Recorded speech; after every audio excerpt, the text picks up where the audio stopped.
Good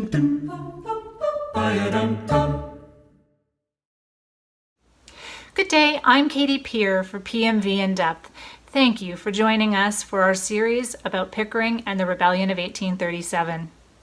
We're traveling back to speak with people who lived those times. Mr. William Allan Mackenzie popularized the term family compact in his newspaper, The Colonial Advocate. He used the term derogatorily to describe the ruling elite of the time. When he looked deeply into the circle of power in Upper Canada, he became aware that every man of power and influence was related by blood or marriage to every other man of power and influence. He saw them as a ruling elite, a family compact. Now, the decisions those gentlemen made generally benefited themselves or each other. And in order to get plum appointments, they usually had to be friendly with the lieutenant governor. Today we have with us Mr. William Allan. Mr. Allan is a self-made man, not unlike Mr. William Allan Mackenzie, leader of the rebellion. Both men were born in Scotland. Both are hardworking, but there the similarities end.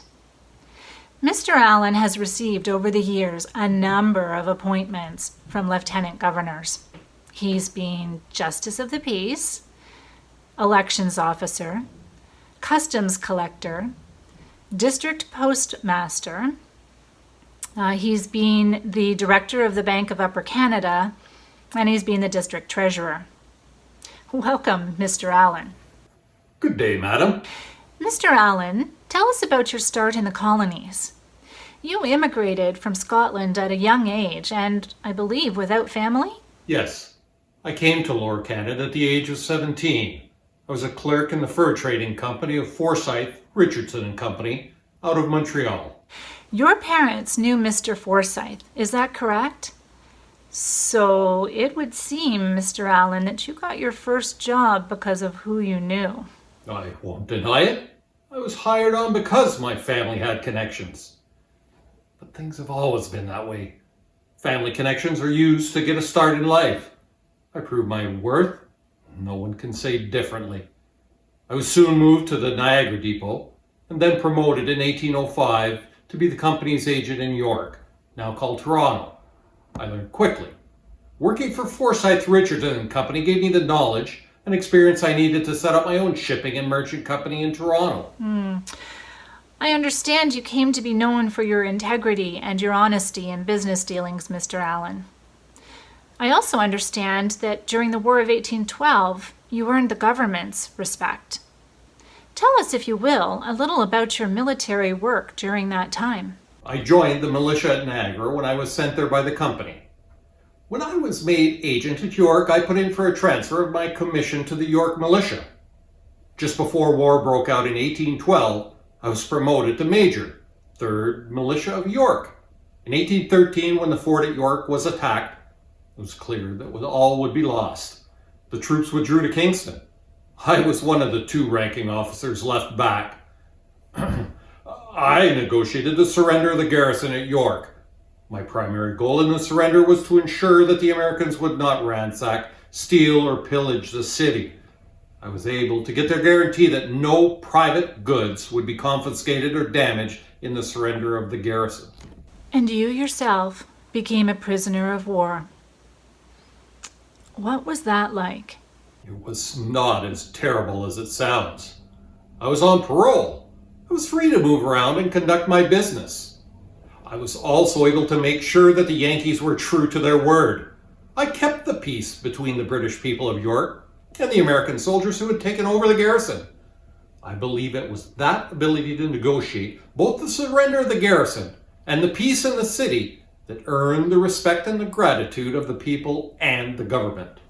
I'd like to talk a little bit about your association with the family compact, Mr. Allan. I detest that term. I was not part of this so-called and imaginary inner circle of related power. I resent that Mr. William Allan Mackenzie suggests in his despicable newspaper that I'm part of it. Surely, Mr. Allan, you cannot deny that your rapid climb up the ladder has been related to privilege. Have you not used your connections to seek promotions? I categorically deny that. I have no connections. I'm offended you obviously feel that I did not deserve my jobs and portfolios. Mr. Allan, who gives you these jobs and roles? Is it not the Lieutenant Governor who appoints you these positions?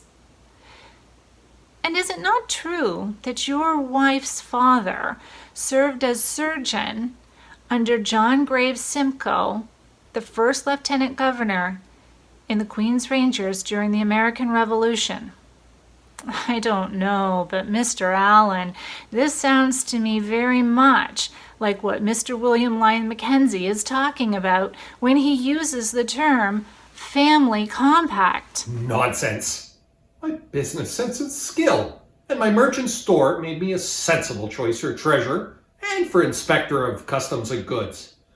I did ask to be appointed a justice of the peace. You certainly pulled yourself up by your bootstraps, Mr. Allan. You also acquired quite a lot of land across the colony, and some in Pickering Township. You allowed a widow to live on your lands there. Tell us a little bit about the Gordon family. I owned about 1,100 acres of land in Pickering Township. An Irish widow, Sarah Gordon was her name, arrived in York in the early 1830s with her adult children. I was happy to help her. Poor thing. I allowed her to live on the lakefront lands I held in Pickering. I gave the young men jobs. The boys paid me back for my kindness by working at my docks in York. Is it true that you also had them beat up voters?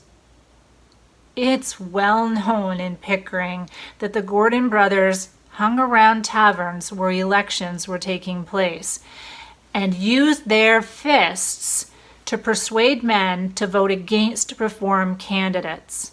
They especially targeted Peter Matthews, his sons, friends, and supporters. It was the Lieutenant Governor, Sir Francis Bondhead's intention to encourage a more favorable outcome to the 1836 elections. He used Irish Protestant men, we call them Orangemen, to help discourage a reform majority. If the Gordon brothers were part of that, it had nothing to do with me. You were clearly a favorite of Sir Francis Bondhead, the Lieutenant Governor at that time. He appointed you among only 3 men to the Executive Council when that entire body resigned because he refused to consult them. You were also the returning officer for elections, and it was the 1836 election that turned the tide of the colony towards rebellion. Were you surprised that the rebellion happened? I did not think the people would rise up in arms against the king and his representative in Upper Canada, the Lieutenant Governor. It was a shameful display of disloyalty and treason. Had I not been well past my prime, I would have taken up arms in defense of the colony and the Lieutenant Governor. At 70 years of age, I could not actively defend the colony. It was, however, an honor to be appointed one of the 5 justices to inquire into and take evidence upon the charges of treason, felony, or sedition against the rebels arrested and brought before me. Mr. Allan, you investigated as a justice at that time 4 Pickering men: John Rummerfeld, George Barclay Jr., the Scott brothers, Aishel and Colin. You recommended that they be imprisoned for 3 years for their traitorous activities. Following the rebellion, England sent Lord Durham to investigate why the colonists rose up in rebellion. And he discovered that the colony was corrupt, that there was a family compact, and that the Lieutenant Governor and his advisors were ruling unjustly and unfairly. His recommendation in his report was that most of the reforms they had asked for be granted. Knowing this, would you have judged those men any differently in hindsight? I took evidence for a great number of men who took up arms against the king and his government. I could only look at their actions, the facts as they were before me at the time. Their actions were inexcusable. They committed treason. For the most part, they admitted that they had been led astray by bad men. Even Peter Matthews did not challenge his guilt. So, dear lady, I stand by my decisions. I thank you for your time, Mr. Allan. There you have it. Lord Durham agreed with most of the points William Lyon Mackenzie had been making.